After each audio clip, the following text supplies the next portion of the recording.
Osmania university అనేక పోరాటాలకు, అనేక అస్తిత్వ ఉద్యమాలకు, అనేక పోరాటాలకు తెలంగాణ ఉద్యమానికి వేదికైనటువంటి ఉస్మానియా యూనివర్సిటీ ఆర్ట్స్ కళాశాలలో భారత రాజ్యాంగాన్ని పాఠ్యపుస్తకాలలో 6 నుంచి 10వ తరగతి వరకు పాఠ్యపుస్తకాలలో చేర్చాలనేటటువంటి డిమాండ్తో రాష్ట్ర వ్యాప్తంగా ప్రచారం చేస్తూ అనేక మంది మేధావులతో మాట్లాడుతూ అనేక మంది కవులను, రచయితలను, విద్యార్థులను, విద్యార్థి సంఘాల నాయకులతో ప్రచారం చేస్తూ ఉస్మానియా యూనివర్సిటీ వరకు చేరుకున్నటువంటి మన జై భీమ్ మహాసేన మానవ హక్కుల పరిరక్షణ తెలుగు సంఘానికి ప్రత్యేకంగా చప్పట్ల ద్వారా డిబిఎస్ఏ పక్షాన మేము శుభాకాంక్షలు తెలియజేసుకుంటా ఉన్నాం.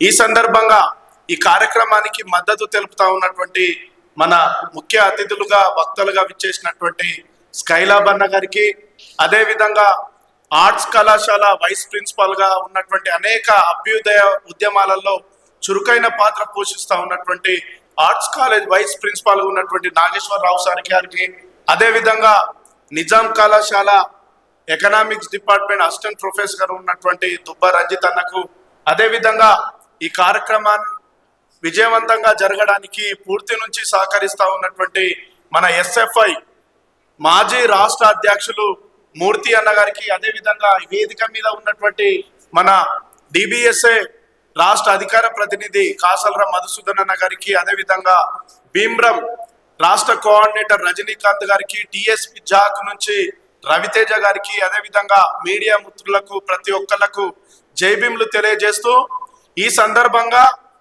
ఇంత మంచి అంశం మీద ఒక రౌండ్ టేబుల్ సమావేశాన్ని ఉస్మానియా యూనివర్సిటీలో ఏర్పాటు చేయాలనేటువంటి ఆలోచన వచ్చినందుకు అంజన్నకు డిబిఎస్ఏ విద్యార్థి సంఘం పక్షాన హ్యాట్స్ ఆఫ్ తెలియజేస్తా ఉన్నాం.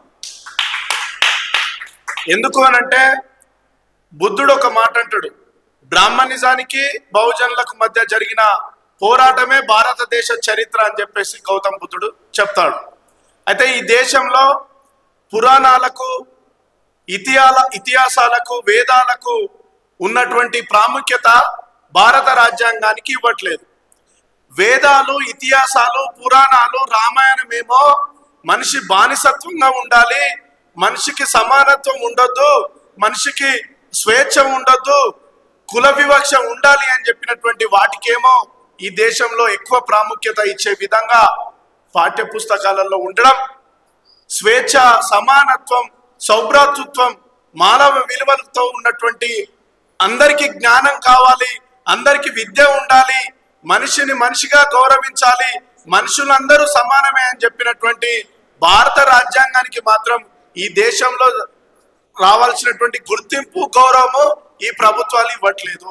ముఖ్యంగా మోడీ ప్రభుత్వానికి డిబిఎస్ఏ విద్యార్థి సంఘం పక్షాన డిమాండ్ చేస్తూ ఉన్నాం ఏంటి అంటే, మోడీ గారికి భయం అవుతున్నది. ఎందుకు భయం అవుతా ఉన్నది అని అంటే, రాజ్యాంగాన్ని కూడా 6వ తరగతి నుంచి 10వ తరగతి వరకు ఒకవేళ మేము చేర్చినామనుకో విద్యార్థులు ప్రశ్నిస్తారు, తిరగబడతారు, అడుగుతారు వాళ్ళ హక్కును. ఎందుకోసమనంటే మాకు ఓట్లు కావాలంటే వీళ్ళు బానిసలుగా ఉండాలి, వీళ్ళు ప్రశ్నించొద్దు అనంటే రాజ్యాంగం గురించి, రాజ్యాంగాన్ని తెలుసుకుంటే వీళ్ళు ప్రశ్నిస్తారు. రాజ్యాంగంలో సమానత్వం అనే భావన ఉన్నది, మరి ఇక్కడ సమానత్వం లేదు కదా, అడుగుతారు అనేటటువంటి భయము ఈ ప్రభుత్వాలకు ఉన్నది. ఇది గతం ఇప్పుడున్న మోడీ ప్రభుత్వాన్ని కావచ్చు, అప్పుడు సెంట్రల్లో ఉన్నటువంటి కాంగ్రెస్ కావచ్చు, ఇక్కడ రాష్ట్రంలో ఉన్నటువంటి కాంగ్రెస్ కావచ్చు, ఏ ప్రభుత్వాలకైనా ప్రజల్ని చైతన్యవంతం చేసేటటువంటి అభ్యుదయంగా బాబాసాహెబ్ వారసత్వంతో ఉన్నటువంటి ఒక చైతన్యవంతమైనటువంటి వాటికి సంబంధించినటువంటి పుస్తకాలు ఉంటే వాళ్ళకి భయం అవుతుంది.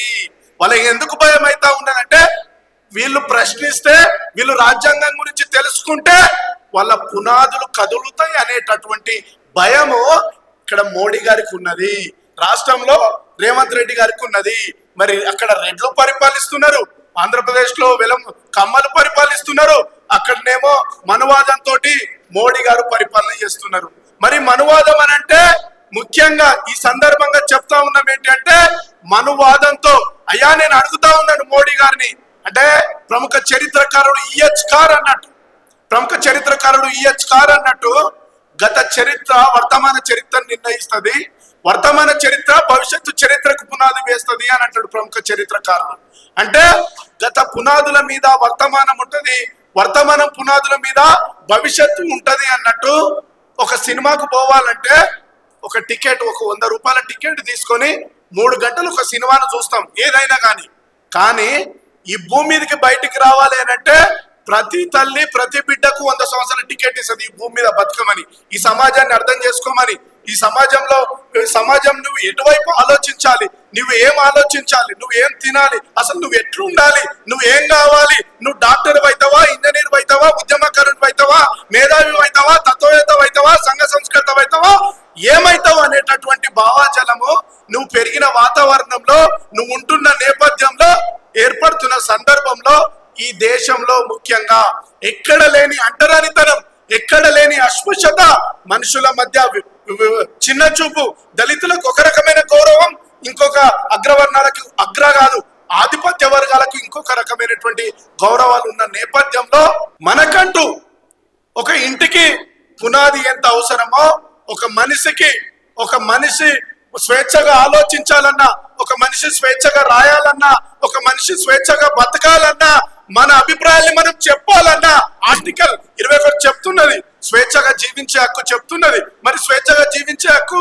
ఈ ప్రభుత్వాలు నిజంగా కల్పిస్తున్నాయంటే, వీళ్ళు స్వేచ్ఛగా జీవించే హక్కు వీళ్ళకి ఇచ్చినామనుకో మా ప్రభుత్వాలు ఎందుకు అనేటటువంటి ఈ ఆధిపత్య భావాజలంతో పనిచేసేటువంటి ఈ పార్టీలో ముఖ్యంగా ఎస్సీ ఎస్టీ బీసీ మైనారిటీ ప్రజలు 180% ఉన్నటువంటి మేము మమ్మల్ని మనుషులుగా చూడలేనటువంటి సందర్భాలు నేటికి కూడా ఉన్నాయి. కాబట్టి మనం అంటున్నారు, నేను బయట వింటా ఉంటుంటా, పీజీలు చేసినా పిహెచ్డీలు చేసినా అగ్రవర్ణ సమాజం, ఆధిపత్య సమాజం ఏమంటా ఉన్నది అని అంటే, వీళ్ళు ఎడ్యుకేటెడ్ లేబర్స్ అనేటటువంటి మాట ఆధిపత్య వర్గాలు ఈరోజు చదువుకున్న విద్యార్థుల మీద చేస్తా ఉన్న సందర్భంలో ఉన్నాయి. మరి ఈ రాజకీయ పార్టీల ముఖ్య కర్తవ్యం ఏంటి? రాజకీయ పార్టీలో ఇక్కడ మోడీ గారు నోట్ల రద్దు చేసిండు, జిఎస్టీ చేసిండు, అనేక పార్లమెంట్ లో చట్టాలను రూపం చేసేటటువంటి అధికారము మోడీ గారికి ఉన్నప్పుడు నేను అడుగుతున్న ఈ సందర్భంగా మా డిబిఎస్ విద్యార్థి సంఘం పక్షాన ఇక్కడ స్కైలాబ్ అన్నను చూస్తే నాకు నిజంగా స్కైలాబ్ అన్న కానీ మన రమేష్ సార్ కూడా వాళ్ళు ఎక్కడ సమస్య జరిగిన అభ్యుదయవాదులుగా, ఎక్కడ దళితుల మీద వివక్ష జరిగినా, ఎక్కడైనా దళితుల మీద దాడులు జరిగిన మూర్ధన్నా కూడా నిజానికి నిన్న ఉస్మానియా యూనివర్సిటీలో పెరియర్ ప్రోగ్రామ్ ను చేసుకుంటా ఉన్నామని చెప్పేసి మేము ఆలు తీసుకుంటున్న సందర్భంలో ఎంత అభ్యుదయంగా మూర్ధన్న ఆలోచించుండంటే, అన్న పెరియర్ సెప్టెంబర్ 17వ తేదీన పెరియర్ జయంతి అన్న, మరి మీరు ఈ కార్యక్రమం ఏర్పాటు చేసారు, మీరు అవసరమైతే 18వ తేదీకి మీ ప్రోగ్రాం మార్చుకోండి అని చెప్పగానే ఒక చైతన్యవంతమైన నాయకుడికి ఉండాల్సిన లక్షణాలు మూర్ధన్నకు ఉన్నాయని కూడా ఈ సందర్భంగా నేను గుర్తు చేస్తా ఉన్నాను. అంటే అరే ఇది రాజ్యాంగాన్ని రక్షించుకోవాలనేటువంటి ఒక గొప్ప సదస్సు, గొప్ప అంశం. At the same time September 17 రోజున పెరియర్ జన్మించిన రోజు, ఎంఎఫ్ హుస్సేన్ జన్మించిన రోజు, సెప్టెంబర్ 16వ తేదీన బొజ్జ తారకం మరణించినటువంటి రోజు.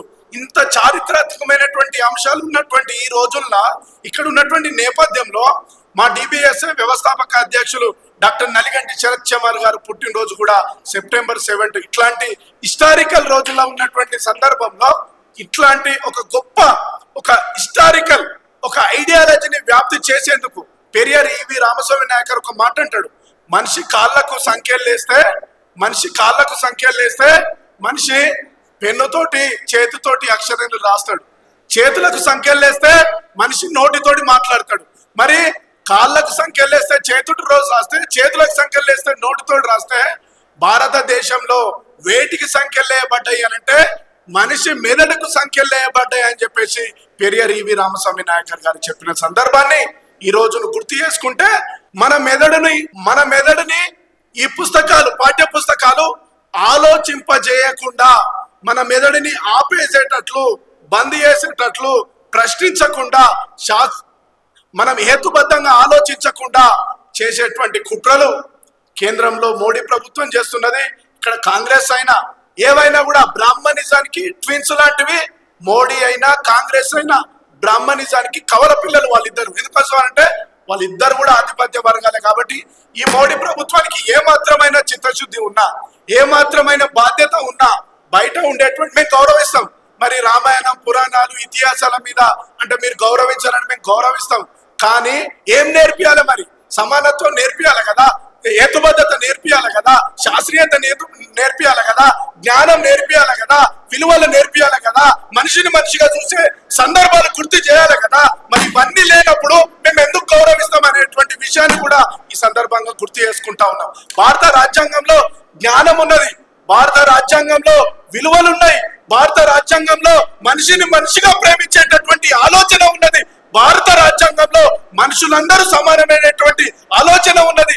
భారత రాజ్యాంగంలో మన హక్కులను, మన స్వేచ్ఛగా మన హక్కులను అడిగే హక్కు కూడా భారత రాజ్యాంగం ఇచ్చింది. కాబట్టి భారత రాజ్యాంగాన్ని కాపాడుకోవడం అంటే తల్లి జన్మనిస్తే రాజ్యాంగం పునర్జన్మనిచ్చినట్టు మన భారత రాజ్యాంగాన్ని కాపాడుకోవడం అంటే మన అమ్మను కాపాడుకోవడమే అని తెలియజేస్తూ ఈ ప్రభుత్వాలు ఖచ్చితంగా రాజ్యాంగాన్ని మార్చే కుట్రలు చేస్తూ ఉన్నాయి. కాబట్టి ఇట్లాంటి సందర్భం, ఇట్లాంటి హిస్టారికల్ కార్యక్రమాన్ని ఆర్గనైజ్ చేస్తున్నటువంటి మన అంజన్నకు గట్టిగా చప్పట్ల ద్వారా అన్నకు హెడ్స్ అప్ తెలియజేస్తూ డిబిఎస్ఏ విద్యార్థి సంఘం పక్షాన అన్న సురేష్ మహాజన్ అన్న తెలుసుకున్న రాష్ట్ర వ్యాప్తంగా ఒక నిస్వార్థంగా అమ్ముడు పోకుండా ఒక ఆత్మగౌరవంతో పాటకు ఒక పాట రాస్తే పైసలు వస్తాయి అనుకుంటారు, ఏదైనా పాట రాస్తే చెప్పలేదు. కానీ సురేష్ మహాజన్ అన్న తన పాటను ఆగిపోకుండా, అలసిపోకుండా, అమ్ముడు పోకుండా రాజ్యాంగాన్ని రక్షించుకునే ఉద్యమంలో ఒక సుమారు ఆగిపోకుండా ఒక 2 నెలల వరకు ఉన్నందుకు సురేష్ మహాజన్ అన్నకు ప్రత్యేకంగా జైబీలు కూడా తెలియజేస్తూ ఈ కార్యక్రమానికి నాకు ఈ అవకాశం ఇచ్చి విద్యార్థి సంఘాల తరపున మీ గొంతును వినిపియండి అని మమ్మల్ని ఆహ్వానించినటువంటి అంజన్నకు ప్రత్యేకంగా ధన్యవాదాలు తెలియజేస్తూ ఈ సంఘం తీసుకుపోయేటువంటి ఏ కార్యక్రమంలోనైనా డిబిఎస్ఏ విద్యార్థి సంఘం సంపూర్ణ మద్దతు తెలుపుతుందని ఈ సందర్భంగా తెలియజేస్తూ ముగిస్తా ఉన్నాను.